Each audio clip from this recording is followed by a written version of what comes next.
একটু দেরি করলে কার সাথে কথা বলছি, বোরকা না পড়লে কারোর মুখ দেখাইছি। আর এখন যে ছাইরা গেছ, ভাবলি না একবারও কেমন আছিস?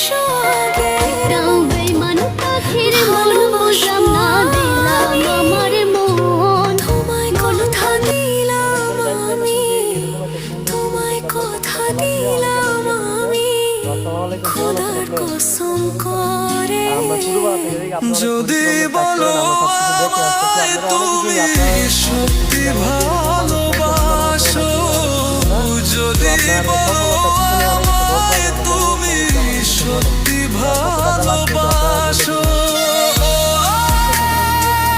10 পিস কাঁথার দাম কত? অনেক আপু হচ্ছে 10 পিস কাঁথার দাম কত? অনেক আপু 10 পিস কাঁথার দাম কত? অনেক আপু হচ্ছে 10 পিস কাঁথার দাম কত? অনেক আপু 10 পিস কাঁথার দাম কত? অনেক আপু হচ্ছে 10 পিস কাঁথার